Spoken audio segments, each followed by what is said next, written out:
A very good evening, everyone.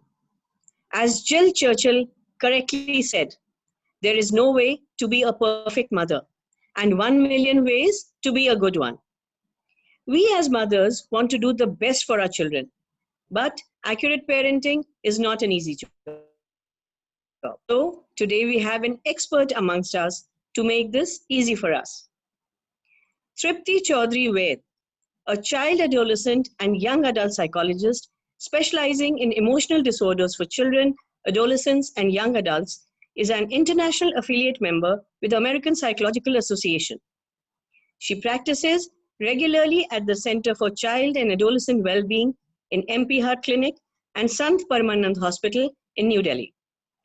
Her forte is treating children with various psychiatric disorders such as depression, anxiety, fears, phobias, obsessive compulsive disorders, and many other such psychological problems.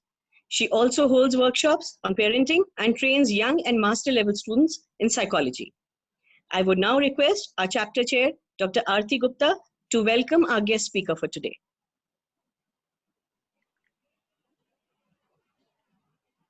A very good evening, everyone, and welcome to Flo Kanpur's session on positive parenting, where we will try and answer the million-dollar questions: how to talk so that kids will listen, and how to listen so that kids talk. There is no more blissful experience than becoming a parent. One's days are filled with laughter of little children, the pride of school recitals, the sports accolades, and family vacations. However, while there's certainly a lot of joy involved in parenthood, it is not unusual to feel overwhelmed, anxious, confused, and sometimes even depressed.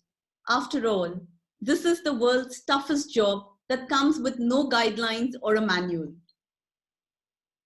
Whether you're a new mother with no sleep, or struggling with eating tantrums of your toddler, or a parent to a confused and distracted teenager, or to an adult who is ready to spread his or her wings and start their own family, the joys and struggles of parenthood are real and something which every parent feels the weight of sometime or the other. While there are no cookie cutter solutions to any of the problems, today we have with us Tripti Chaudhary Vaid, a child and adolescent psychologist who will share insights into handling delicate issues with children and tips on how to create a strong bond with your child. Thank you, Tripti, for taking out the time to address our members. It's an absolute pleasure to host you today. I would now like to invite you to begin. Thank you so much, Dr. Aarti. It's my pleasure to be here. Can you hear me? Can you see me? Yes, absolutely. It's become normative of, these webinars and web sessions that you need to check with everybody if you can hear them or you can see them, right? Okay, all right. So again, parenting is obviously, you have put it very rightly. It's complicated in today's day, to say the least. But it's also one of the most fruitful experiences, that one might experience.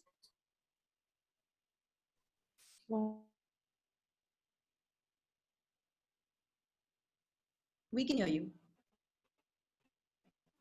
Yeah. All right. Let me begin with talking about how, let's begin with the very start, right? Let's begin with the time a person becomes pregnant, knows one is about to conceive and then conceives a baby. During that phase, it's all the pregnancy phase is very nice and very, very beautiful, very all of that. But then it comes with challenges. Motherhood comes with its own challenges to begin with. More challenges that is very little talked about is postpartum depression, or PPD as it's most, commonly known. So I'm going to start with talking to you about what exactly it is and what is it that we can do about it, right? Yes, Tripti, do tell us also identify this depression. Absolutely. Yes, obviously, I'm going to start with that. So basically, when we're talking about postpartum depression, there's something called baby blues, That is also a Okay. term that is used. So in baby blues, they start in, set in like right after, within, let's say, 3 to 4 days of you deliver baby, is prominently, could be a result of, the hormones retracing back after, you've delivered. It from support from husband, just feeling a little more going on, will Yeah. probably help this time. Now, how can we identify disturbances? They're going to be irritability, tearful, there'll be some amount of anxiety about the baby, and there will be obviously sleep and appetite changes. Now, when that goes on to, it is necessary for a diagnosis, or we need to look into a postpartum depression. We see depressed moods, we see mood irritability, which is sustained, right? So was probably, happens, adjust back. You get into, a lower mode, but you adjust back. But with a depression, it continues, right? It continues for more than 2 weeks. um, the low libido is one of the important indicators of a postpartum depression, right?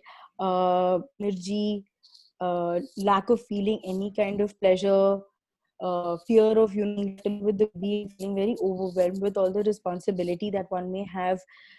Suicidal ideation is also known to be common during a post depression, right? Now, what do we need to do about this is that we need to get help from here on. A very severe situation also, which is there, is called the postpartum psychosis, which is very, very rare. It leads to more complicated, symptoms like hallucinations, delusions, you know, and in postpartum depression and postpartum psychosis, in both, there is sometimes a risk of harming your own baby or risk of harming yourself, in which mandatory. Now, coming to, how do we manage it, is that if it is just baby blues, then a lot of reassurance from the family members would be essential. Reassurance from a partner would be very important. Helping out the new mother would also be important. How can we help ourselves is, let's say we put off some responsibilities which are not required right now. We choose what we want to do, so that, we don't create unnecessary expectations of oneself. Remember, initial motherhood is very tough, whether it is breastfeeding, whether it is, you give formula, whatever the choices are. It is a difficult phase, it is a new phase for anybody, right? So we need to be a little mindful of that. Be mindful of what you can and what you can't do, right? And do we need medication? In case it leads to a postpartum depression or a postpartum psychosis, yes, there could be medication that would be advised, depending again on the severity of the symptoms. So it may not be required initially. First, you may try something like psychotherapy, talking to a psychologist, who's outside the family unit, because that might, give you a better perspective. But if that doesn't help, then yes, medication is prescribed to people who may be, let's say, having suicidal ideation, or, the severity of symptom, are able to take care of their own baby or themselves. In which, yes, medication is also prescribed, right? So this is what a postpartum depression, looks like. What could Uh, yeah, yeah. No, no. what, Carry on, please. what could help at this time again, having realistic expectations of the mother, and working towards, a partner relationship is very important at this time. I think a spouse can really help to help a, new mother feel more confident, giving a lot of reassurance to her, that all that will help in the dynamics is the pediatrician or the doctor who the mother is going to, because that can also help the mother feel reassured in, what she's doing is okay, right? And plus a lot of um, reassurance for one's own self that, we're getting there, we'll get there. Okay. Mistakes don't matter. Everyone makes mistakes. There's no perfect parent, like, it was said that there are no perfect parents, there is no perfect mother. It's just Yeah. a That's mother good. trying to figure it out. Yeah. So just let's remove the, ऐसा ही होना चाहिए type scenarios, And that's Uh, what's important. A mother's health is as important as an infant's mental health, and an Absolutely. infant's health. And it's very interesting because I always say this, that when one starts when one becomes pregnant, it's all about it's all about is the mother taking care, is she eating enough, is she doing this, is she doing that. But the moment the baby comes in, we forget that we need to keep ourselves fine to be able to carry out the rest of the processes. We cannot Very correct. ignore self-care in that minute. It is very important. Care for moms at age of parenting is one of the golden rules that I say that moms really need to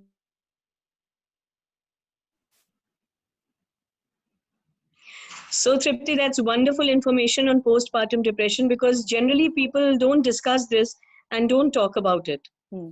So, now, as we all know, that once a child is born, there are 4 stages for him to develop into an adult.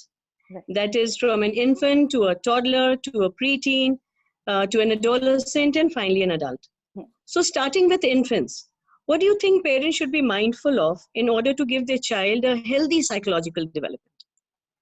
The most important thing during infancy is attachment.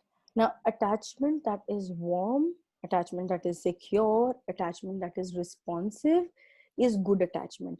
And that is what shapes a lot of the future experiences that a child or an adolescent might have.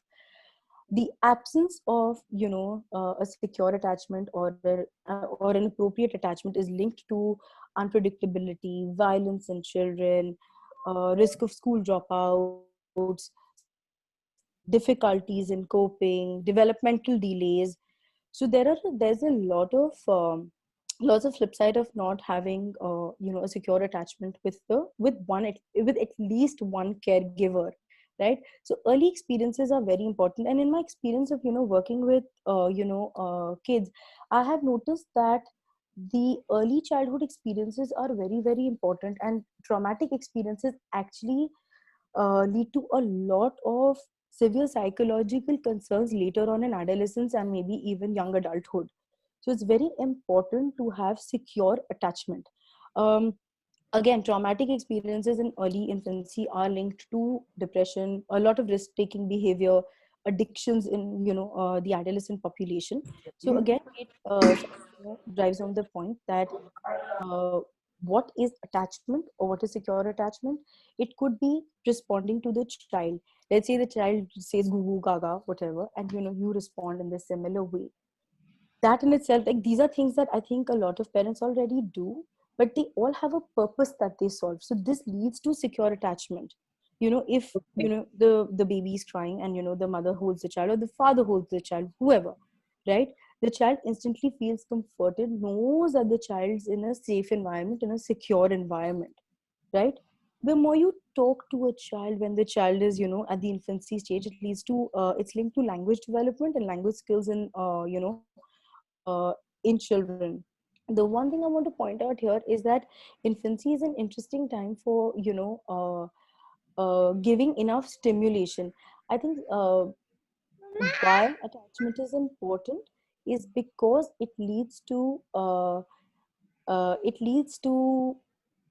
appropriate amount of stimulation for the child to develop the necessary skills. Now, but Okay. I do not mean that we overstimulate the child and decide that, okay, this is the child and this he has to do everything in today's day and age. I will teach the child everything. No. But appropriate level of stimulation is very important for good child development, right? Okay. Let's say we show, a baby at, let's say, age 1.5 months, a black and white book. That's appropriate. Okay. pull Try and pull the child to what the child is not capable of doing at that time, but exceed his skills, not okay, because that will overwhelm a child. Yeah. But giving the right amount of stimulation is very important, because that will actually help the child grow and get to that stage of development.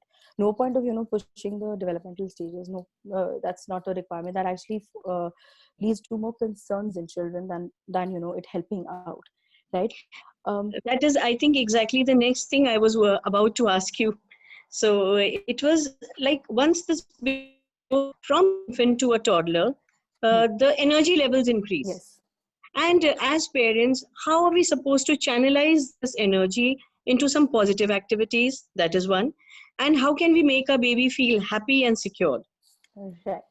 So toddlerhood is a time again of intense, there's a reason why it's called terrible twos sometimes. I think we must have all heard that phrase that, it is, it's challenging because at that time what's happening is that cognitively children are developing some amount of independence. Now I can walk, being able to pull things. Now I can explore. Now I can throw with my hands. So you need to understand a child or a toddler in terms of its developmental context. You need to understand it in terms of where it has reached in its developmental trajectory. A lot of times parents come and tell me, he's throwing things from the high chair. How do I stop him from doing it? I'm like, don't stop him from doing it right now, because he's learning the concept of depth. Depth analysis only comes Exactly. when a child is throwing things. So first you Throwing throw it things. from the high chair, then you throw it from the stairs. But that's him trying to understand. Now, how do you work through this? Interesting, because at this time children are self-explorative. They really want to explore the environment a lot because they are grasping. Remember, children are learning phenomenally at this age, right, by their environment. So it's important to, again, let the stimuli be there, but create a barrier only when the child is actually harming themselves, right? So to give you an example, or to explain one concept that we need to really follow with toddlers, is that don't just use the word no. I know we have a tendency, no, don't do this, no, don't do this. That's an incomplete instruction to begin with. If I Okay. don't do this, what do I do? That's not what my parent told me. Exactly. I can leave the ball playing in the, let's say in the room, because it's going to break things, but I don't know what else to do because I have all this boundless energy in me right now. So Exactly. direct them to a complete instructions. Remember, kids are learning stepwise instructions also. So you can give them, depending on their age again and developmental appropriateness, that they can follow two level instructions. Okay, leave the ball and pick up the Lego. Okay. Simple example. The more Okay. clear you are with them, with toddlers or with this age group, the better it will be. The more predictability you create in their day, the better you will be able to Okay. manage their behaviors. The more physical activity you give them, the better it is. Now physical activity, I know, is, uh, it's a little challenge during, corona times, but there's lots of ways, put a song and just dance with it, dance on it with your child, or just jump about, hop about, prance about, like, a bunny, or doing something, or whatever. There's lots of ways to let the energy out for a toddler, because they would need that. Because remember, motor development is also happening at a faster pace. A lot of Yes. coordination activities, step, cd, cd charna utarna, all of those are happening at this stage. So we need to keep in mind all of that, and they will appropriately give the stimulation to the child, right? So that would help. Some behavioral management techniques could be that, punishments don't work. I absolutely don't prescribe that at this age. um, Avoid the use of negative language. uh, Give them warnings and create some nets where, okay, if this doesn't happen, then that will happen. Like, try and initiate them into consequence, instead of just saying that, okay, you need to do this because I said so. Now with Okay. toddlers, one is very compelled to do that, because to explain logic to a toddler can get kind of difficult. But empathize with them. They are also trying to figure out, and they feel the sense of independence. So don't constantly thwart them for doing things, because if you constantly thwart them, then their initiative goes down. And that has Okay. been linked to later on taking initiative as well. They become too used to just hearing instructions, but not really using your own mind to do it. And remember, we're developing individuals, and we're trying to develop individuals who would have a sense of thinking for their own selves as well. And that starts early on at the toddlerhood. That's not something that, you need to start teaching the child when they're in adolescence. But if you started giving them the choice now, it might be better. Hug them, give them cuddles, be there for them. And even if they do a misbehavior, do know that, you tell them that you're still there for them even if they've done this. So I think those are some of the, things that are very important. Don't lose your cool, because with toddlers, the one thing that gets tested is our own patience. So the one thing we need to do is learn to cool off ourselves. If you're able to do that, the toddler will learn that themselves, and they'll be probably able to calm themselves down in a much better way, than it escalating to, like, a really high level place. So those are some of the things to manage this time of the situation. So, Tripti, I think these are wonderful tips that you've given, and most of us will benefit from them. So, now as we move on from this stage to the preteens, now children of the preteens, I feel, undergo a lot of behavioral and emotional changes. Plus, at this stage, their social circle also expands. So, now what do you suggest the parents? How can they work on the emotional intelligence of their child? And how can they make them more socially adaptable and develop their social skills? Okay, so you need to understand that now, we're hitting puberty also at like a 9, 10, 11. The age of puberty has also come down. So, what we were talking about puberty at the time of adolescence is now come down to talking about it at the preteen or the tween, as they call it, level. So, you need to understand one very important development that starts happening: the ability to look at the world and understand that the other person may have a perspective as well is very important. Is a very important development of this stage, which means that they now know that they're aware of themselves, and they know that the others are also aware of themselves. Earlier, Exactly. what happens is that the cognitive development is limited. So, jaisa maine dekha, वैसा ही it appears like that. There's no concept of any abstractability, or that the other person may have a view as well. But during the preteens time, this starts kind of like developing. It crystallizes in adolescence, but it starts happening. So they try to fit in, they'll start comparing themselves with other people already. They'll start you know uh, analyzing how they are in relation to the other person. Social groups become more important, peer relationships become more important. Suddenly, from looking at how this is what my parents said, this is what was right, probably this is what I need to do, it becomes like, are you sure, mom, you're right about that? Or are you sure that this is how it needs to be? Because my friend said so, or I saw this in that video, or I saw this there, or my teacher said so, or it's everything that you need to understand. You understand this, right? But now what we're trying to do is we need to understand again with regard to their development, that they've changed as human beings. Earlier they were this little tiny thing that you could like, um, no, we don't give much independence to them. But now they'll want that, and to be able to help them grow effectively, that's also very important. To teach them to be with friends, to teach them to maintain friendships, because friendships at this time are very fluid. One week it will be, oh, I'm very close to this person, next week I'm very close to this person, third week I'm very close to that person, and you're still trying to keep up that, dude, which friend is the best friend now? Okay, so keep up, try and keep up, Exactly. and try and understand what's causing the fluidity between the relationships, because Yeah. that's just normative of this age. That they move from these things, they're trying to explore different relationships, they're trying to now there are also concerns if having relationships at this age, romantic relationships at this age, which again we don't need to judge, but we need to understand how to address them and not make them feel judged, not to make them feel like they're doing something wrong. Start having conversations about at this age is very good now to start talking to them about sex, talk to them about drug usage, about alcohol, because there could be exposure to this, and in the next few years, whatever shows they are watching with them, watch it with them.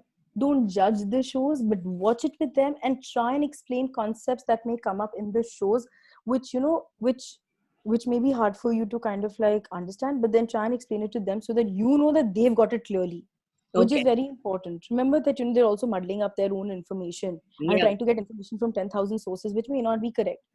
So correct information giving is very, very important. The one another important thing to be able to develop emotional intelligence, to be able to develop slight independence at this age, is don't solve problems for the children at this age. Okay. Help. but let them come to a problem solving situation of their own. This is when we will encourage them to take correct decisions, and this is kind of like, laying the foundation for better decision making abilities later on in adolescence and young adulthood. So you teach them that, you can solve the problem, and let's figure out how to solve it. But don't jump into say कि ऐसे solve हो सकता है ये problem. That's giving too much information. Develop a lot of trust at this age, and that will also help them feel more confident of who they are. Because the more trust you develop right now, it will be again a stepping stone for developing more trust during the adolescence, which we'll probably come to in a bit.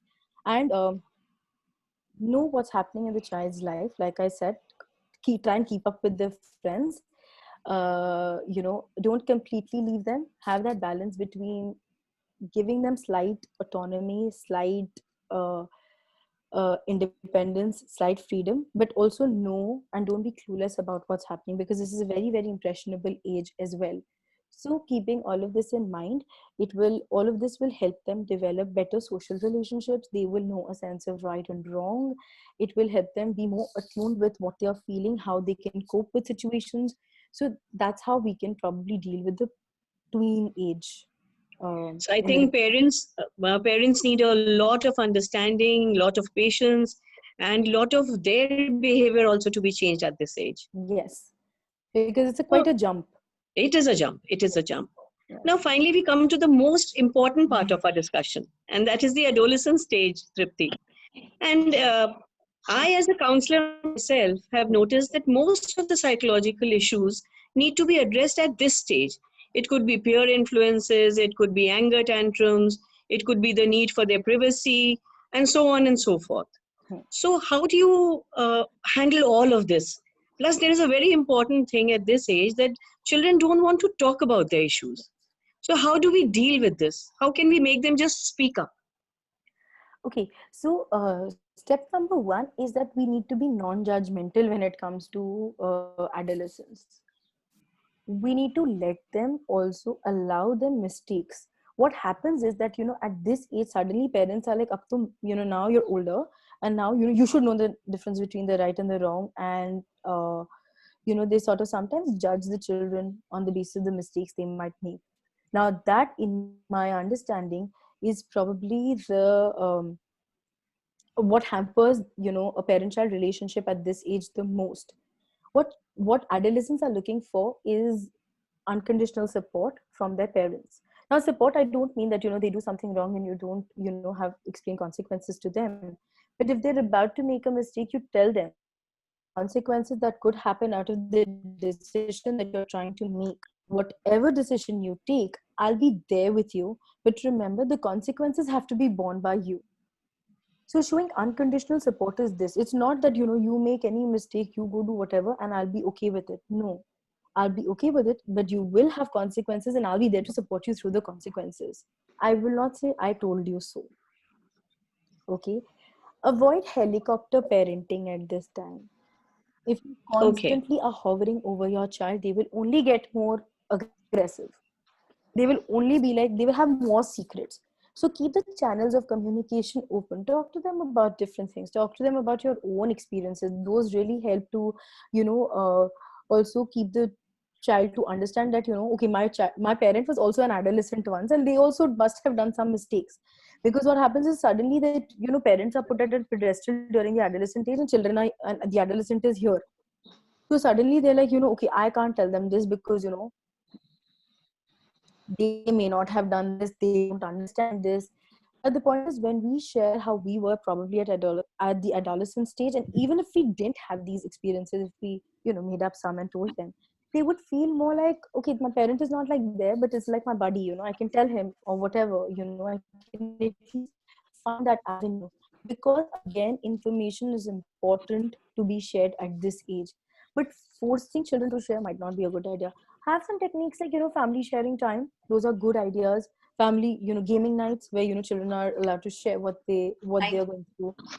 Share what you also feel for the situation. Like, let's say, share about your own day to your adolescent. You don't need to tell them the distressing details of what happened.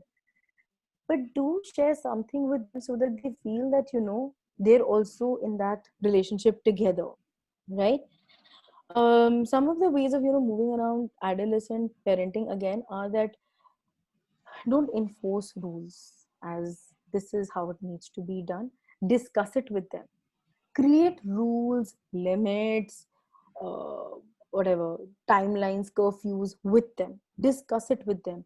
The more you discuss it with them, it will automatically create a sense of accountability for the adolescent. And remember, that is what we need to create. If you tell them to do it, they are not going to do it. But if you get them in the decision making process, if you include them, then there is a higher chance of them being followed than not being followed. So those are some of the ways to get your point across to an adolescent. Do not get into a fast trouble with them. Not gonna work. Remember, they have hormones running. They have that sense of identity that they want to create for themselves at this time. My kind of music, my friends are more important. This is how I want to dress. Choose the battles that you want to fight with them. Don't fight every battle, right? So maintain that balance, and I think try and understand them. That would be really, really, that would be very helpful in trying to understand what they're going through. Much academic pressure, much friend pressure, peer pressure, plus keeping up to home scenarios. It's very complicated for adolescents. So try and understand their perspective. Tripti, how do we handle the battle between the children? I mean, the sibling rivalry and sibling jealousies. How do we handle that? Now, one thing that we need to understand about sibling rivalry is we need to understand the cause of why that's happening. So, I'm going to take you back to the time when, parents are expecting their second child. I think it's very important to prepare the older one for the new Younger baby, child, yeah. right? And to try and create some kind of a balance between the two children. Remember, sibling rivalry is actually competition between the siblings for attention of the parent, for approval of the parent. So it revolves around that. Now, if we were to somehow maintain that balance of giving equal attention to both, it would be helpful. Remember, we're not treating the children equally. We're trying to treat them fairly, which is appropriate to their developmental age, right? We need to create very important. Yes, we need to create a cooperative environment. See, if you have two kids of let's say one is a 15-year-old and one is a 9-year-old, right? The rules for both cannot be the same. If you try and parent them in the same way, it is going to lead to friction between them. Why does this one have that but I don't have that? Why does that happen? So the idea is to understand that you will have to have different parenting strategies for them, and you need to explain to the either one why they are different, right? So therefore treat them fairly, but you cannot treat them equally. Every parent needs to spend enough time with the child, meaning not only have a relationship with parent and two children, like it's not like just a triad, but it also needs to be a dyad, which means a relationship between two people, which means mother and child number one, mother and child number two, father, child number one, father, child number two. That relationship also needs to be established. So towards this goal, there could be one day in a week when one activity is being done by the mom and one kid, and the father takes up the other activity, and then they switch roles as well. Simple way. Another thing, if you find that there has been this really big fight or whatever between the siblings, how do you cope with that? You listen to both sides. You don't judge them, okay? And you encourage them to solve a problem jointly rather than you do this and you do that and finish it off.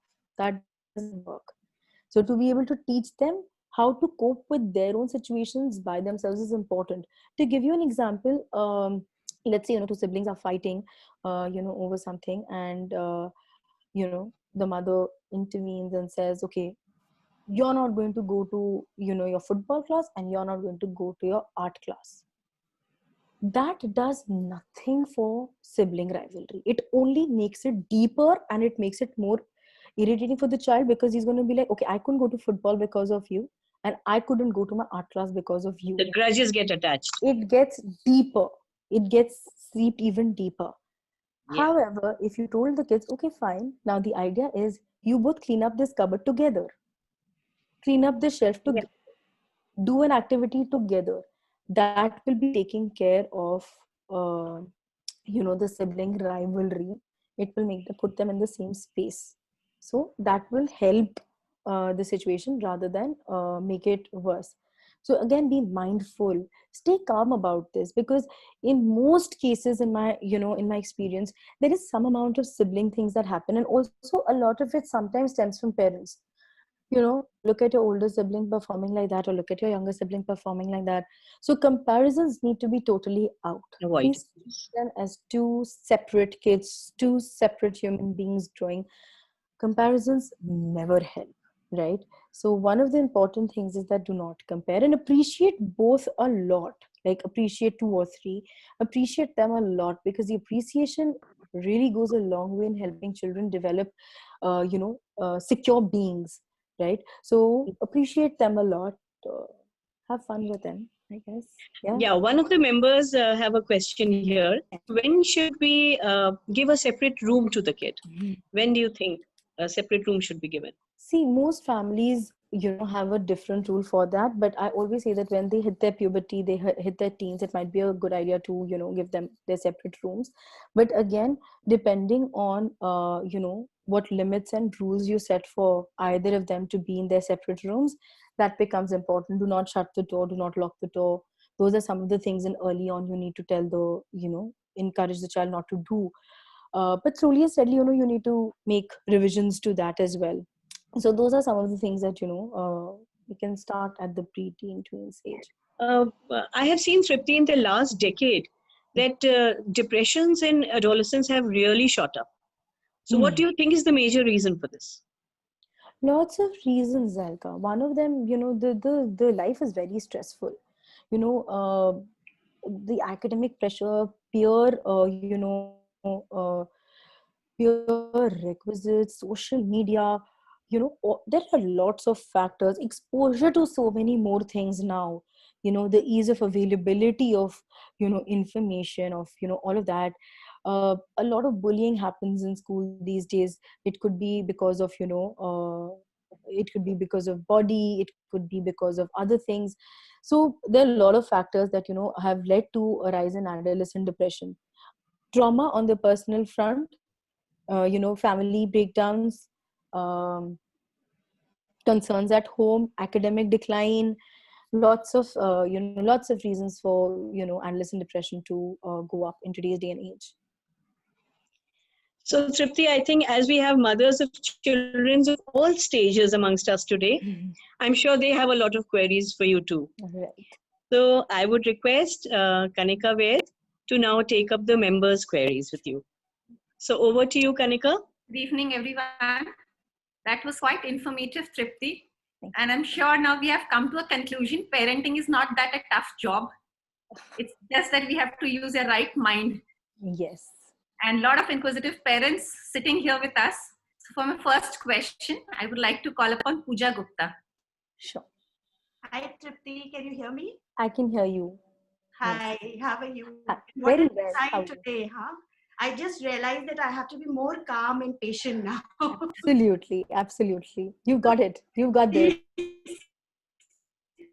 Parenting, I would say, is not at all easy, and it's a lot of hard work. And especially when you are a single parent. And, I have always been shuffling between my work and my son. And I always felt that giving him more time would be easier. So, things would settle down. But now that he is reaching his teenage, there are different issues that it's no longer just about time. It's about the role of a mother and a father in the life of my son. So I just want to understand that how do I make him understand that I'm playing a dual role, and of course not disturbing the relationship and the friendship which we hold. Step number one to managing this situation, Pooja, is to again focus on yourself and have realistic expectations of what you want from you have a son or a daughter? I have a son. You have a son. So the first important thing is to have realistic expectations of yourself. Okay. At this age, it's tough. You said you're juggling between, your work and son, and I didn't hear what do you do for yourself. So my first question is that, you need to do something for yourself to be able to keep that balance. The only way you'll be able to juggle both and to be able to manage your son is when you are centered, when you are feeling calm, when you're feeling, okay, I'm prepared for this, right? Exactly the way I feel every evening when I return from work. Okay, now this. Okay, now this, but the addition to that statement needs to be, okay, now I've got this. Yeah. Okay, now to be able to parent a teenage, and being a single parent, is that I know sometimes, we want to tell them that, this is what we are doing for you. This is, the role that I have to play for you. But that information kind of becomes overwhelming for the child. I want you to put yourself in, the position of your child and hear yourself say that. It's very overwhelming. The child already knows that, the father may not be present in the dynamics, right? But do I need to be told that? No, not always. Okay. Right. So we need to be compassionate to our child. We need to be empathetic that they're also trying to cope with the situation of, one parent not being there, which may be available to other friends of mine, which may be, it may be easier to talk to them about, it may be easier for them to talk to their fathers about some things where, this is not happening Yeah. with me. So we need to kind of like understand that dynamics. Keep the channels of communication open with your Sorry, teenager. I'm just interrupting it between, Go but ever since teenaging has started, there is a sudden change of, privacy which is required by the child. So how do we, manage that front? Because, there is a lot of privacy issue now, because you But want to give time in the evening hours, you have time that time, but then they want to be with their friends and everybody. So how do you manage all that? you have the time to give him, but he doesn't have the time to give you.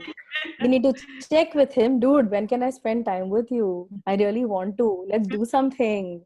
Let's get into that mode. Okay, I'm back now. I'm back from work now. Let's what can we do? See, the thing is that, he might be wanting to spend time with you at another time, but you're not free at that time. He's not free when you're free. So try and basically, have a general chat that, let's spend some time together. How do we make this work? Do we do it like, let's say, after I come back, or you caught up with that time? So let's try and figure out. You squeeze out half an hour, I'll also like figure out, and we'll make this work. I'm sure. I'm sure. Thank you so Just much, have Tripti. fun. Have fun and see, and keep that balance. It's important. I keep confused every now and then. Am I doing right or wrong? Learn to But chill and trust yourself. See, one thing is very important, and this is for parents of all ages. I know getting the right information is important about how to parent, but no kid comes with the same manual. Yeah. He's not a toy. You need to understand that kids have their own molds. If we have a mold and we try and fit the child into it, it's going to lead to severe psychological concerns in the child of low self-esteem, depression, anxiety, and the likes. So let the child grow. Have acceptance for that child. The moment you say, okay, I understand, this is teenage years, and the sense of privacy is there, but let me try and work my way around it, you'll be able to find a solution because you're the mother. Nobody else in the world can tell you what to do other than you yourself. You need to trust yourself, trust your instinct. It's important. thank you so much, Tripti. Thank you. Thank you, Pooja. So for my next question, I would call upon Chandani Kanodia. Hi, Tripti, can you hear me? Hi. Yes, I can. So, Tripti, I've been taking classes for kids around, and this strange case of boys' locker room recently came up. So, my Yes. concern about that, sometimes you interact with kids, and I would want to, understand what would you like to say? How do you talk straight with the kids and have a no secret policy with them in terms how to educate them about body parts, and how do I manage that aspect? Okay. Sexuality education needs to start way early because remember that the age of puberty has also gone down. Therefore, it is only fairly very important for us to do sexuality education to our children pretty early on, right? The first sense of good touch, bad touch is when we do is at age 3. It is as soon as that you need to start teaching children about good touch and bad touch. Now coming on to what kind of opinions do children form about, about sex, about the other gender and all of that. These are some things that we need to constantly revisit with our children, right? We need to constantly keep telling them about, let's say you're watching a show and there is something that comes up. Use that as an opportunity to tell your child that, is this okay, is this not okay? Or ask the child, what do you think about that? Okay. What do you think about what just came up? Hear them and you'll know what they're thinking. At this time, it's, at when the child gets slightly older, it's very important for parents to understand how the child is thinking. Because remember, you're not the only person influencing the child. The child is getting influenced from, friends, and now there are lots of these uh, chat rooms that are available, discord, ye wo. There are lots of areas where the child may be getting the information. So always keep an ear open. What is your child saying? What did that mean? Do I need to sort of investigate that further? Investigate, I do not mean start helicopter, become CID or CBI to your children, but what I mean is that, do I need to get more information about how he or she thinks about that particular thing? So encourage the child or the adolescent to talk to you about it, to ask questions. Either of the parent can do the the sex talk. It's very important to get it out there. Remember, things like porn and all of this is available at the click of a button nowadays. Exactly. They have really porn develops a lot of negative images about the other about sex. It develops very concocted images of what a relationship needs to be and stuff like that. So it's important to keep talking to your child how that might affect. They will explore, but it's important to tell them what's okay and what's not. Right. So I think those are the things that constant communication, open channels of communication are super important to be able to help navigate, through this time. Again, also sometimes, how we react to certain situations is also very important. I feel sometimes even in our content as parents, we may say a statement which may, I don't know what appropriate word here, but maybe which may objectify something or someone, and that's quickly picked up by children as well. So watching our language, how we are in these situations, how do we respond to that, becomes very important in teaching children a sense of right and wrong. Definitely, I'd like to interrupt here. Like, since you said that everything is available at the click of button, how do you like manage that, like, aspect? Now, teaching children about what is appropriate and what's not is very important, right? They will explore, but then you need to tell them what the negative part of, or what the consequences of exposure to this kind of stuff could be. That again becomes important. Don't judge it. See, the problem that we do when our children reach adolescence is that we instantly judge. तुमने ऐसा क्यों किया? Why did you make this mistake? But you need to understand one thing, and this is an example I always give to parents of adolescents, that when a child is learning to walk, have you counted the number of times a child falls? No. Did you put cotton under the hole? Did you make the whole room full of cotton, or did you start putting sponge mats everywhere? No, you didn't, because you know that the bigger goal was that of the child learning to walk. But moment the child hits adolescence, we forget this logic. Remember, they are making the mistakes to be able to learn about life in general. So how we approach that mistake, of when we call it a mistake, or how we deal with that adolescent behavior, will become very important to sort of tell them that, okay, well, you made a mistake, or you're not doing right. Let's try and figure out how to solve this. Let's get around it. So those are things which are important. Coming to your no secret policy, that's a bit debatable. You need to figure out no secret policy with what. Because remember, pure life and your own friend life becomes very important. If you expect complete transparency from your child, I'm not sure how your adolescent will respond to that. I think they might find it too overwhelming to share everything that happens in their life with you. So you can put it as, these are essentials to share. These are things that you can, probably, if you have something you'd like to discuss about, I'm open to discussing it. you know, and you can hope, but they'll all have secrets. They all have secrets. That's the, you know, that's the important part of, you know, adolescence. Thank you, Tripti. Thank you so much. Thank you. Thank you, Chandani. For next question, I would like to call upon Rashi. Hi, hi Tripti. Am I audible? Hi. Yes, you are, Rashi. Yeah, your session was very informative for me because I'm a new mom and I could relate it to the core. So I was just in a flashback kind of a thing. But one thing I'm really worried about it, that how do we accept if our child's choice is different from parents? Like, how do we bridge the gap between the choice of a parent and a child? Accept the child for who he or she is and accept them for their choices. That's it.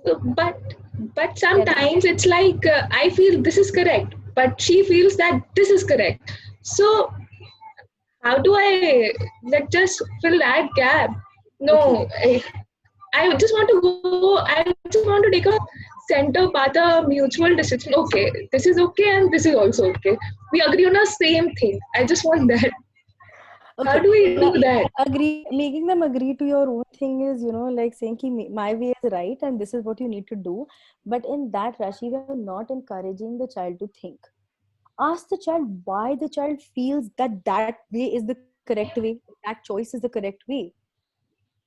Now, can you give me an example that you might be experiencing, or this is just, should I give you an example? How do we do it?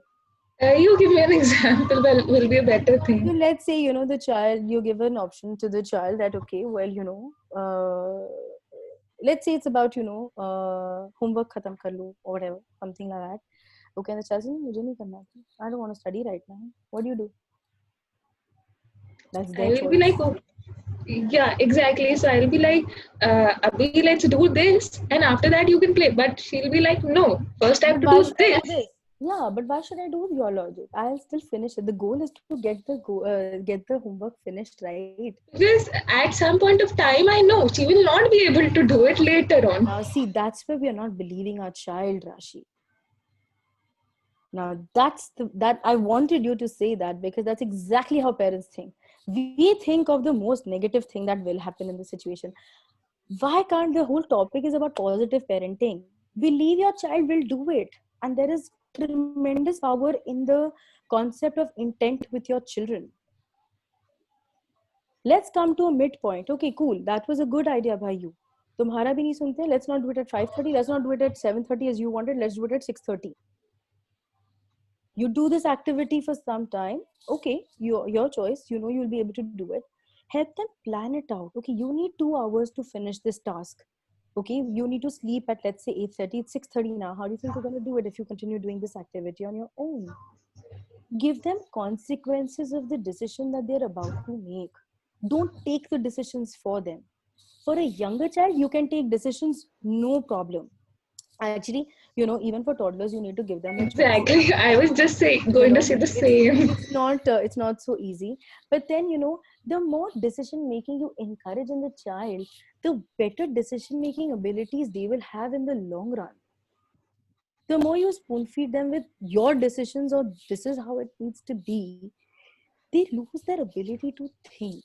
They think like you, but why should they think like you? They need to think for themselves. Give them options for younger children. Give them options that would lead to the same result. You know, that's very cool. Do you want, let's say, the child is refusing to wear shoes. Do you want to put on your shoes yourself, or do you want me to put them on for you? Result is the same. You got the shoes done, but you just eliminated the tussle and the battle between the choice of what they want to do, and you gave them the option, right? If your child refuses to wear a jacket and it's out in the cold, say, okay, let's step out. The child will feel cold, come back and wear the jacket and go out. So encourage decision making. It's very important. And today's day and age, I always tell parents this: the more you encourage decision making for children, the better they will be able to cope with serious challenges of adolescent and young adult life. Because at that time they'll be plagued with bigger decisions. Drugs karu, nahi karu. Friend ki party hai, should I drink a bira or should I not drink a bira? Should I do this? Should I take a drag? What's a drag going to do? Should I do this? Should I not do this? So when we set the framework from the very beginning that, okay, you can take your decisions, let's encourage knowing about consequences. Let's encourage knowing about, I'll support you through whatever solutions or whatever consequences you come up with. I'll support you through that. They'll develop into a much sorted individual. They develop into a more confident individual. Thank you so much.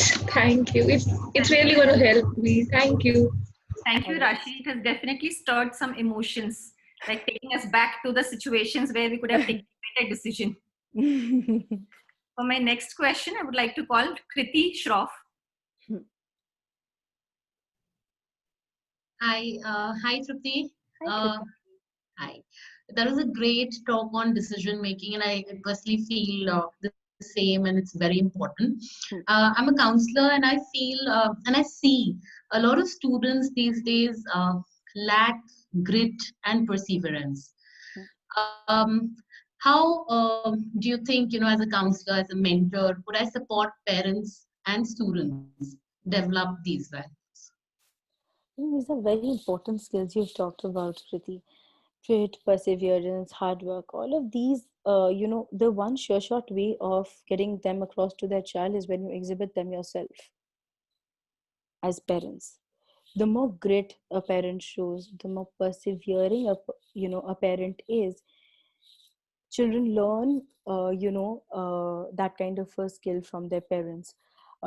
Resilience is a very, very important skill in learning how to persevere, and that can be taught by the parents themselves by being through this. A very great example of, teaching resilience, grit, perseverance at, this time is how we all cope during this COVID, right? The behaviors that we don't have, let's say we don't have part-time helps coming. How do we respond to that, let's say cleaning of the house every day or doing the everyday chores? Remember that your child is learning from all of how you behave in this time.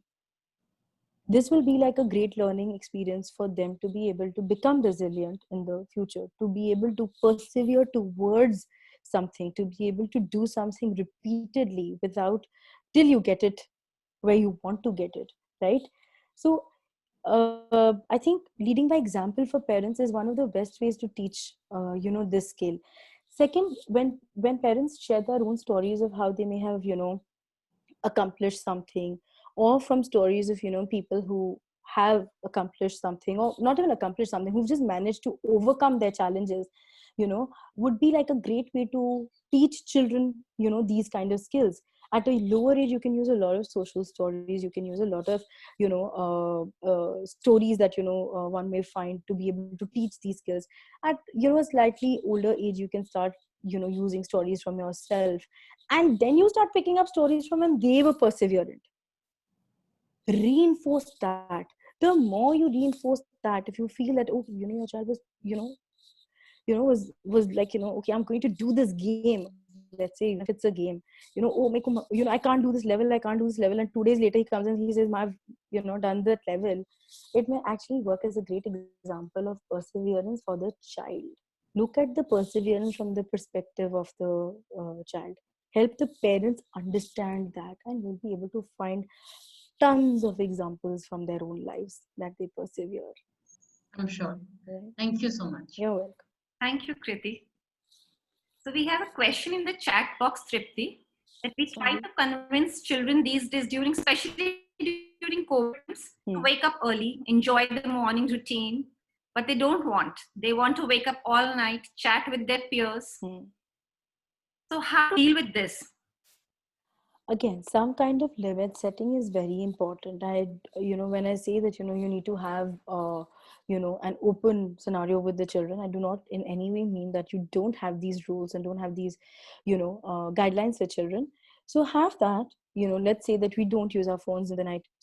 Regular sleep times are important. Wake up times as a family is important. Some of these rules at a family level, if you start setting, it might help. But if you just wake up one morning and you said, aaj se ye rules honge, not going to work. Discuss it with the child and say that, okay, I'm feeling that, this is getting out of hand, and, what do you think we can do about it? They'll automatically try and, adjust their sleep timings. Anyway, I think there's a lot of concern during the COVID, during, about, timings and all of that, which I've been getting from a lot of people. But you need to also understand that this is, one perspective of looking at, their challenges during this time is also that this is a tough time for children. We are, adults are scared, are feeling very, there's a lot of uncertainty. So for children and adolescents especially, there is even more uncertainty. They don't know how they're going to finish school. They don't know, they can't meet their friends, which is the prime importance of, their life at this stage. So their life is also changing. The more we hear them, the more, we're able to discuss things with them, the better we may be able to enforce these things, so to speak. Right? Definitely, we are all trying, but I'm seeing there's a difficulty in handling this right now. Yes, it will be because it is a difficult situation for everybody. Nobody knows how to navigate this because it's such a new situation for everybody, right? So I think just hearing our child, being with them, telling them that you understand what they're going through, acknowledge that they are through challenges, that's very important. That will fix, a bit of the that's there in the house as well. Okay. Body image is a part of child's whole self-image. So having a good body image definitely helps the kid feel really very confident. However, obesity is also a great concern these days. How as parents we can balance this raising healthy, fit kids and also make sure that they have a very good body image? How we translate or how we put across the goal of fitness to our children is very important. Don't let it come across as I want to lose weight, to look thin. But let's say, what are the benefits of, becoming fitter?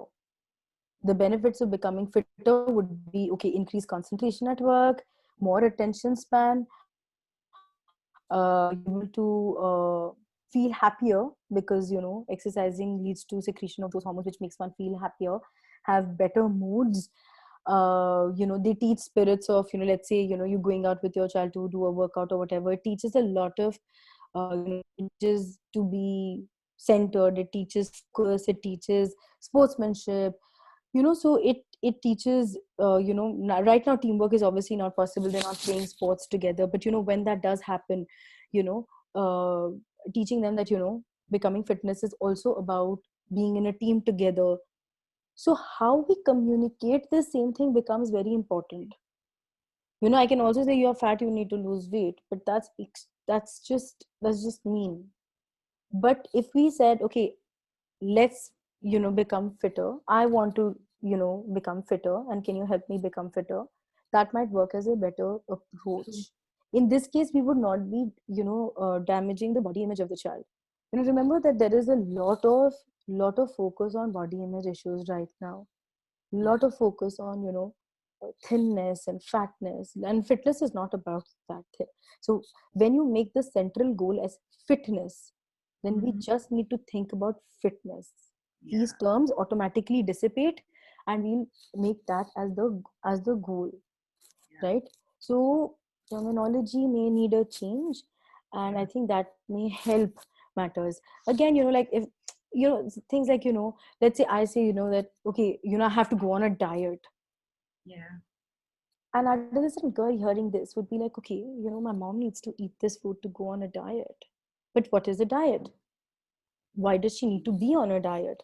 Because I want to be thin, So in our daily conversation also, I think we need to bring about a change to be able to really communicate a positive body image to our children. And this is not only true for girls. I use the example, but it's also equally true for boys as well. Absolutely. All right, yeah. What are you doing? For now, I would like to call upon our chapter chair, Dr. Aarti Gupta. Hi, Tripti. Again, thanks so much. All the issues which you covered were so relevant, and I'm sure a lot of parents could relate to it. My question is, despite all the progress our world seems to have made in recent years around the LGBTQ rights and equality, coming out can be still extremely emotional and personal experience for many children, especially in India. And I don't know how parents can handle it. How can we raise children who support respect, and advocate for their peers who are different? Right. Again, for this, the step number one, Aarti, is that we need to first look at ourselves. As parents, what is the approach that we have to, lesbians, gays? How okay are we with using those words around the house? If there is a need to use the words, how cool are we with discussing this with our child? How cool would we be if our child wanted to come out and tell us about their sexuality? So it stems from, again, how the parents are. We need to ourselves orient ourselves to kind of like be advocates of this. And children will learn by example.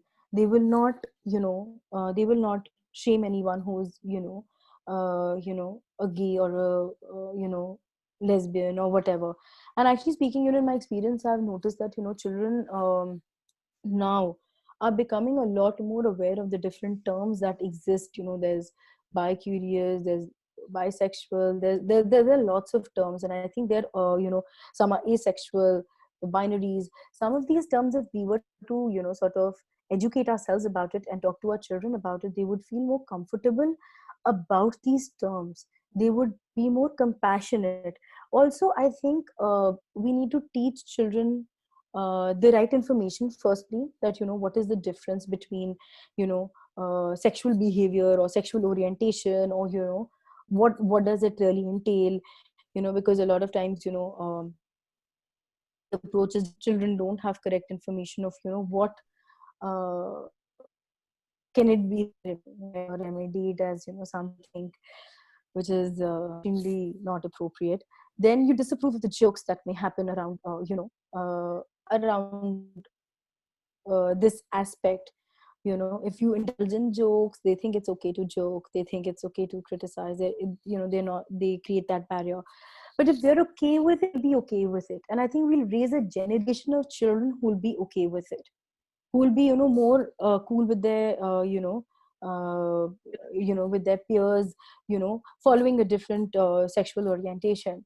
The value of human life is very important to explain to your child, that irrespective of what sexual orientation or sexual preference one may have, we're still all human beings. We're all still so I think what we need to instill in our children is the importance of being human, the importance of humanity, the importance of just being there for another. We need passionate people, we need empathetic people. And I think that's us, and we're empathetic, they will be empathetic. And that's just how this will kind of like, it's a ripple effect, and it will just grow, and it will just hopefully the level of acceptance for everybody, every single person, will become much higher. Fabulous. Thank you, Tripti, for such an insightful session. I'm sure we could keep the questions coming, but lack of time, we'll have to take that as the last question. You touched upon all topics so beautifully and struck a chord with each parent here today. And I must add, you have a calmness in your voice and the way you speak that is already making at least me feel more relaxed and in control of my parenting skills. So thank you so much for that. Thank you so much for having me. Yeah. Can I request the IT team to please share the green certificate? Tripti, on behalf of FICCI Flow, we honor our guest by planting a tree in your name in the forest of Sundarbans. So that is our way of appreciating you taking out your time and effort to coming and addressing us. Thank you so much. That's beautiful. Thank you so much. We're already making the world a better place for our children, aren't we? You can actually track the tree with the certificate number given below. So cool. You can see it grow. And I would now request my Senior Vice Chair, Kanika, to give the vote of thanks. There is no one right way to raise a child. Do your best, trust yourself, and enjoy the company of these youngsters in your life. I'm extremely grateful to Tripti Chaudhary for giving us some extra expert parenting advice on each age and stage of our child's development. A big thank you to our chapter chair, Dr. Aarti Gupta, for bringing in such diverse webinars for us each day. My heartfelt gratitude to our event chair, Alka Dalmia, for bringing in each aspect beautifully with us. I would also like to thank Chandani Kanudia for coordinating the entire event for us. Thank you, sponsors, Balancia Socks, Loya Corp, and RD Knox. Thank you, media, and a big thank you to Pan India members joining in today and taking each step given by you, Tripti. Thank you so much. Thank you so much. Tripti, I've shared your email address with the members in the chat box. I hope that's okay. That's totally cool. That's totally cool. Is it gonna? Can you ask them to CC it to one of you also, because I do not want to miss out on a mail if it goes into the junk email. So is it a possibility that they could CC it to you as well, so that I'm sure that I should get it? Sure, absolutely. Yeah, so that it does, just I do not want to miss an email. And then probably I can take that on I can take them later on a phone call as well. And if there's a number you would like to share, an office number or something, that will be fine as well. Or the email is okay. For now, the email is fine. And then once they send in their concerns, I can surely share my number with them on which they can reach me. Great. Thank you, Tripti. Thank you so much. And thank you. Thank you so much. Us. Thank All you. the best. Thank you. Bye. Bye.